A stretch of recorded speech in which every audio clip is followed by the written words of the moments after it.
Welcome back to the Cozy Crypt and my true crime segment on Israel Keys, Part 1, The Contractor Who Buried Ghosts.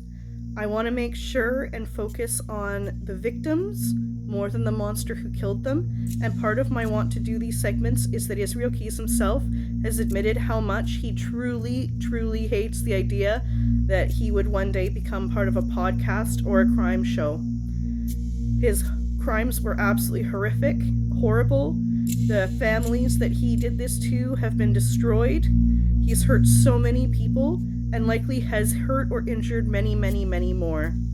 I want to make sure I reflect with the full gravity of how horrible this man was, because he's dead now. He committed suicide many years ago. But just that we need to have a further understanding of how people become this way, how we can stop this from happening again, and just to try and point a lens at the things that happened, and I'll cover these in chapter 2, to make this person who he is.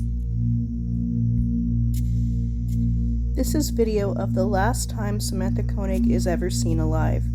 She's doing her regular coffee shift towards the end of the night. She's waiting for something on her phone, looking around. She gets somebody at the window. You can see her answer. And that turns out to be, you can see him approaching here from the outside lens. It's very cold. They're in Alaska. And at 8:15 p.m. he pulls up. You can see him just in the corner of the video there. Stops and comes to the window where he proceeds to hold her at gunpoint, they believe, and gets her to make him a coffee, and then promptly gets her to, he steals a couple of things and takes her and leaves the scene.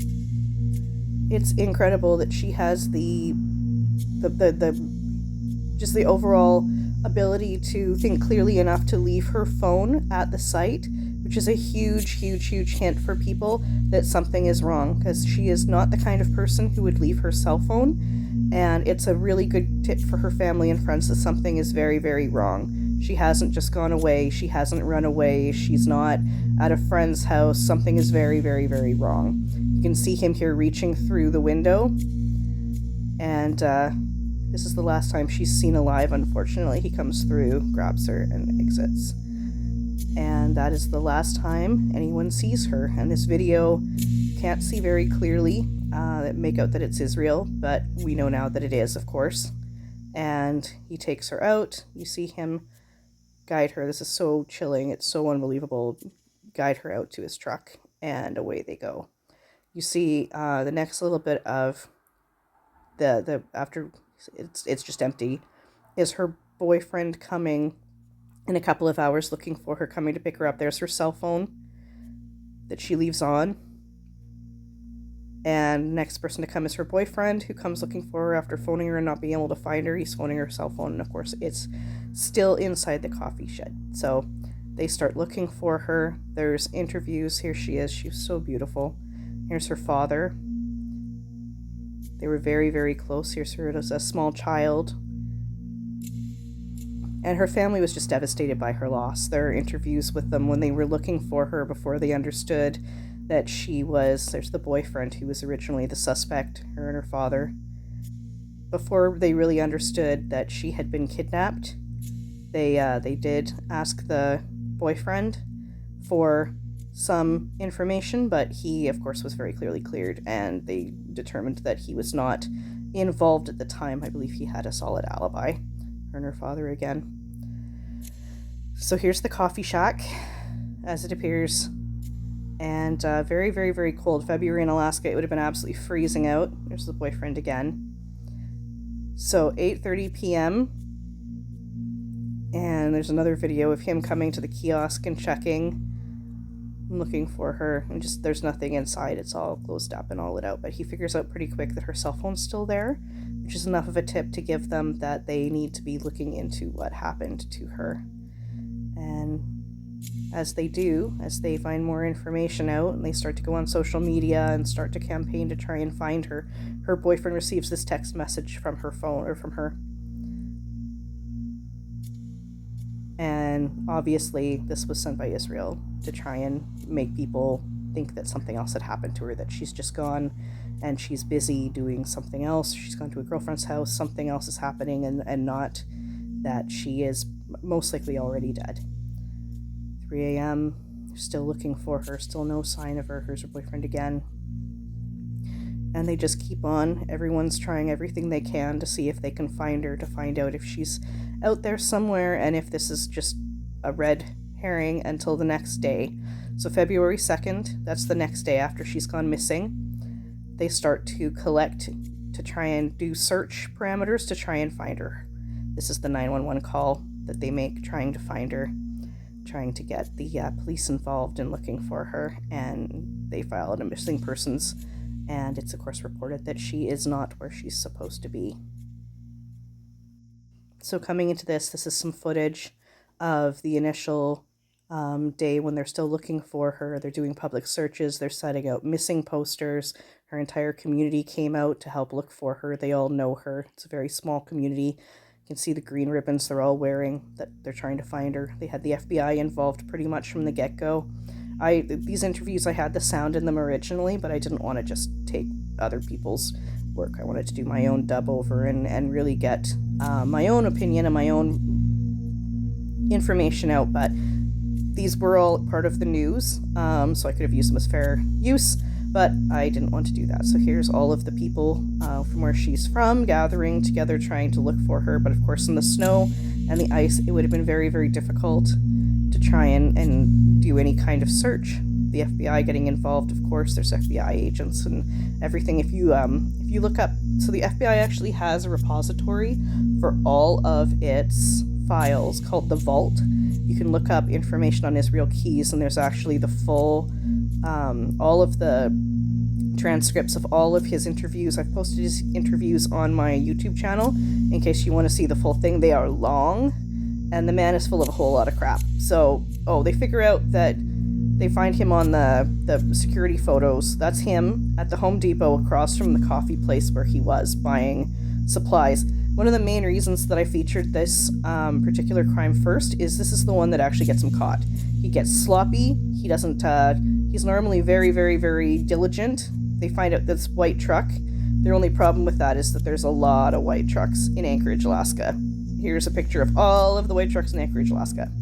And they couldn't make out the license plate, so that did narrow it down, but it didn't give them any conclusive evidence on who exactly it was. Anyway, back to it. I posted all of the interviews if you want to go and see the entire interview, but the FBI database for all of this information is called the Vault, and you can go and look up. There's thousands of pages on Israel Keys, all of the things he said, all the things he's done. There's no way I can cover it all in a short YouTube video, but it is chilling. The man was absolutely cold.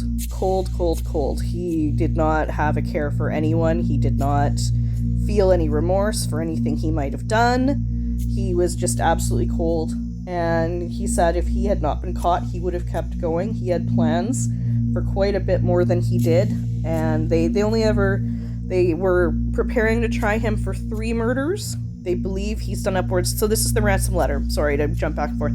This is the ransom letter that he gave, that he supplied with a picture of the victim and information for supplying a ransom. He actually supplied them with a picture of her when she was already deceased. That's what's on the back there. It's a picture of her. She's not wearing any clothes, and he sewed her eyes open and things and put a newspaper with her as a proof of life, but there's the newspaper he provided with her picture. She was already dead at that point. He had killed her, they figure, fairly quickly after he kidnapped her. But back to why he got caught. He got very sloppy. He was known for being incredibly diligent and exacting in what he was doing and how he was doing it. And for this particular crime, he actually went totally sideways of that. He needed money, hence why he was doing the ransom and the ransom letter. He had previously gotten money by doing things like robbing banks and other nefarious ways of getting money. Here he's using her debit card. So they put in $5,000 into her account as per the letter that he provided, but they could only take out $500 at a time through that particular bank. So what they did was they put police officers at pretty much every ATM in all of Alaska or all of Anchorage looking for this guy to show up. And unfortunately for them, what they didn't realize is that he had gone on a family vacation almost immediately after, and he was down in Texas and Mexico by this point. So, of course, they're looking for him in Alaska, and he is not there. He is somewhere else taking out money. So it made it very, very, very difficult to track him. Hard to imagine that he committed a murder and then went on a family vacation with his daughter and his girlfriend like nothing had happened. Like just the audacity. Here's the car that he was switching cars up, so they show him in a number of different vehicles that they see him driving. Again, the man was absolutely meticulous. He really just knew exactly how to get around a lot of their techniques and their methods, and I think a lot of that came from in his younger years, he was pretty much living in a survivalist camp.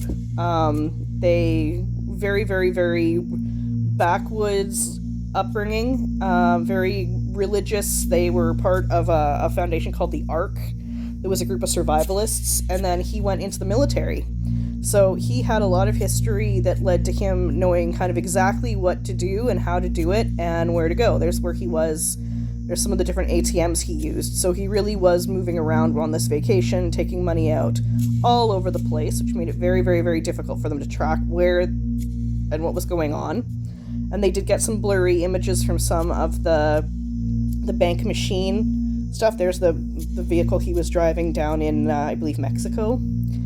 So it ended up being and this is kind of why I guess the FBI got involved, is it ended up being a wide task force to try and figure out who it was and where he was and to track him down. And they did eventually. There's his car. There he goes. And they did manage to, I believe they arrested him in New Mexico.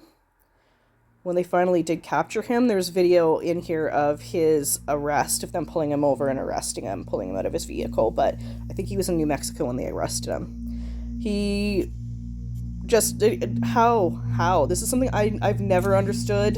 And to her family, I have nothing but love and just all of the feelings of just understanding what this must have been. I don't want to glorify this man. I don't want to, there's no love for any of the people that I will feature on my channel. I really think that knowledge is an integral tool in trying to figure out how to eliminate these people from our society.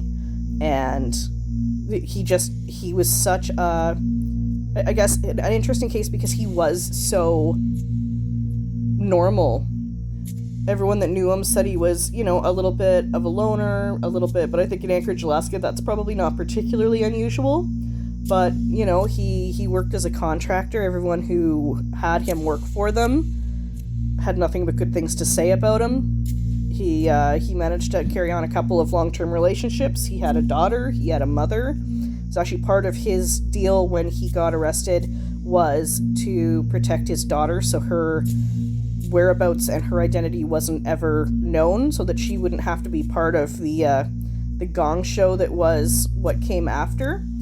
Which, I guess that's one thing to say about the man, but, maybe don't do the things for, why? I have a child of my own, and I can't imagine what would make you think that the things he did were something, you'd have to be so broken. You'd just have to be so broken and just so detached from the world the rest of us live in. And honestly, the man is dead. There's not a lot.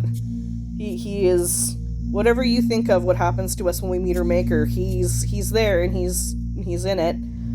But, having all those people too that he went to his grave, not ever telling people of some of the other people they think or confirming some of the other people they think he killed. They're going through his car and stuff. But of course he probably wouldn't have had anything with him other than just his ID and stuff. He was infamous for not leaving any evidence or anything like that with wherever he went. There's the clothes they figure he wore when he did the robbery. And there's the pictures of him that they think he's in those clothes. And they found her debit card and some of her other stuff with him. But yeah, it's hard to imagine that a person like this exists in modern society. And when they caught him, they really had no idea who they'd caught. They figured he was responsible for the one murder, and I don't think they had any idea when they were tracking him what the whole story was. What, when they got into interviewing him and he started admitting to the kill kits and how long he'd been active and where he'd been active and that he'd traveled around and he'd been in the military and he spent some time in Egypt and all over the place where he could have quite easily have been conducting crimes that are totally not connected, or they're searching his home, totally not connected to the man in any way that they'll ever be solved. And to take your own life without any acknowledgement of that, it boggles the mind. He did leave a 4-page suicide note, but in it, pretty much, he just wrote a whole bunch of really, really, really perverse poetry. I'd thought about reading some of it on the channel, but it's just gibberish. It's a crazy mind trying to get attention, and he thinks he's very deep, and he thinks he's very profound, and in reality, he's disgusting. Absolutely disgusting. And, he obviously high functioning, you'd have to be to carry out some of the things he does, but other than that, I can't imagine a more disgusting human being. I think I mentioned at the onset that one of the reasons that I wanted to cover him first was he actually does an interview in which he talks about how disgusting he thinks it is that he would be covered by true crime podcasts or true crime writers, people who are trying to understand why he did what he did, and he thought that was funny, or he's laughing through his interviews. He thinks it's funny. And if ever there was someone to feature, it's this guy. I love the idea of featuring someone who would hate the idea, because I hate a lot of things about him. Let's just put it that way. They're going to bring up a map here in a second, and they're asking him for some of the sites where there's the lake that they actually drag her body out of in the end. He's put her in the lake. Which of course does not make finding her body very easy. Here's the lake.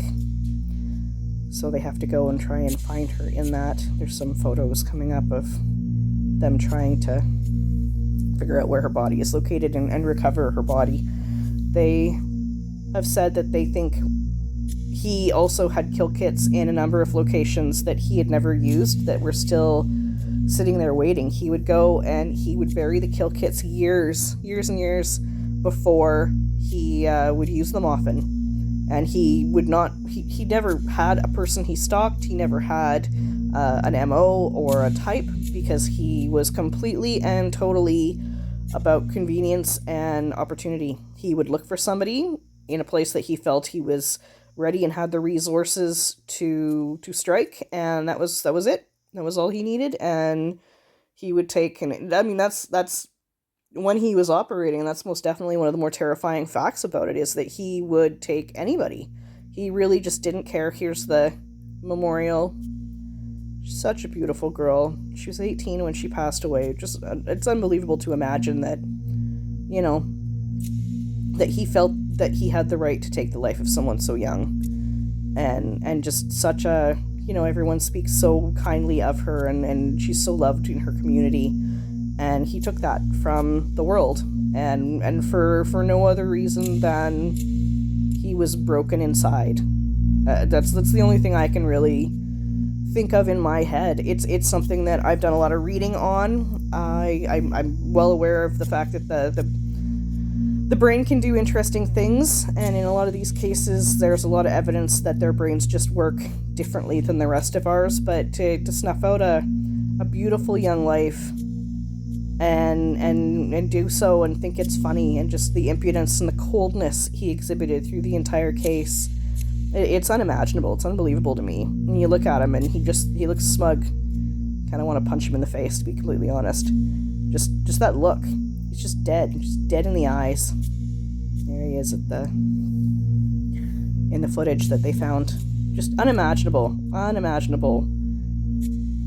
Sorry, I had to stop there for a second. I was actually getting a little bit emotional. I just, as a parent, I can't imagine, not that killing anyone is ever okay, but to take the life of a child, and, especially having a daughter of your own. I don't know where or how that sits, that your brain could do that. And another person, in this life, all we really have is the time we have on this planet. and to feel, I guess it was a power thing. There's this home, a power struggle that he could take that from people, and I'm sure in his mind take it very easily, and without a lot of, from his perspective, probably a lot of preparation. He had the stuff he needed to bury people, and he got it in a way that it was very difficult to trace because he would buy it so far in advance. He would travel in different ways. He would go by bus, he would go by car, he would different things to obfuscate exactly where he was and why he was there. So he knew that all these things he was doing were in the interest of making himself harder to catch, which goes and speaks to the fact that he was intending to continue. He was intending to more so, bigger, badder. There was just, he wasn't going to stop. And nothing was going to stop him other than getting caught. And just, it was amazing that he got so sloppy in this case, so sloppy that they caught him. And thank God for that, I guess, because if they hadn't, who knows, how long he might have kept going. He might still be murdering to this day, and they would have had a very, very hard time catching him. Like, it's just unbelievable how it might have continued on, and in the end, he took the cowardly way out and killed himself, which goes to speak to, see, here he's laughing again. It's just so sick. It's just so disgusting. Unbelievable. I don't understand it. I don't understand it. And honestly, I don't want to understand it. Her dad he's such a kind looking man. Don't want to understand it, I guess, at the end of the day. But I'm doing additional parts on him. I'm going to feature, I think I'm doing 6 parts, assuming I don't find more information additional to that. But there is a ton. There is a ton to wade through when you get into the other cases. This is kind of the most clear-cut one, because it has a very definitive start, middle, and end. But, when they start looking at where all he's been, there are a lot of missing people. There are a lot of, unknowns of where he might have been and what he might have been doing. And, it has to come up in every missing person or murder in a lot of different places that, he was there and what exactly he was doing, because he never said. And now he won't ever say, because he has passed. So it's so sad, and just to look at him, and he thinks it's funny. He thinks it's funny. It's unbelievable to me. And the FBI agents have to talk to him as a human being. I get that. They have to get information out of him, but I don't know how you'd sit and talk to this individual and not. It would make me feel pretty sick, I think. They're going through all these cases, and there's one of his kill kits buried. That's what they look like. And they figure that there might have been quite a few of them. He liked to bury them deep, deep, deep in the forest, where no one was likely to come across them. They did find that one. But they're questioning him as to all kinds of other cases and what might have. This is for another chapter, but they're going through kind of the basis or the onset of some of the information around. There was a couple he did kill that they confirmed that he killed in Burlington. They're going to show a picture of them here in just a second. And those 2 he did kill. These 2, he confirmed that he did kill them. But they figure that there are quite a few more. And just the fact that he never found it necessary to admit to give closure to the families, to provide people with, that last moment of knowing what happened to their loved ones. And it just, I guess that's the last joke he thinks in his mind, is that they wouldn't know what happened to their loved ones, because that was just, I guess, his thing. And if anyone, he tried to get away. He was a huge fan of Ted Bundy, and he tried to pull a Ted Bundy escape act. He got out of his leg irons when he was in court and tried to get away, but they managed to quite easily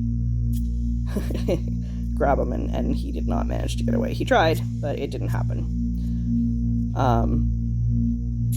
There's the father again, and they love this clip of him laughing. It's just so gross. So, if anything's gonna make you shiver inside your soul, this guy would be it. It's absolutely disgusting. Here they're going through some of the people they think he might have had something to do with. That I've got this whole interview, the 29th of November 2012 interview, is up on my YouTube channel if you want to watch the whole thing. But his different recorded interviews are long. I think the shortest is an hour, the longest is almost 3. So it's a lot of listening to him talk. And I have blood pressure issues. I can only listen to him speak for so long before it starts to make me want to stab something. Guess he's a special kind of human. Absolutely special. So here they're marking maps of, there's the gentleman and the lady that he killed. So those are the 3 that they have confirmation of him having killed. And of course the FBI went through and we're trying to figure out where he was and when and who might have been involved and who went missing at the time, but it's just so hard. There's too many people, there's too many, and he left no evidence at all. Most of the bodies have never been located or found. They wouldn't have found the one in the lake probably without having him tell them where it was. And if it was an over lake, they probably would have never found her. But this is chapter 1 of, like I said, I think I'm going to do 6. Hopefully the next one fairly soon, about some of his other issues, more to do with his early life. It's a long one. There's a lot of pieces. Like I said, he had a very unusual upbringing, and I think it definitely had a huge impact on how he became who he became, and the training he had that allowed him to know how to do the things he did. That the military and all these agencies kind of gave him a foundation to become the man he would become and to do the things that he thought it was all right to do. All right, this is the end of chapter 1. Thank you so much for sticking through with me. Please like and subscribe.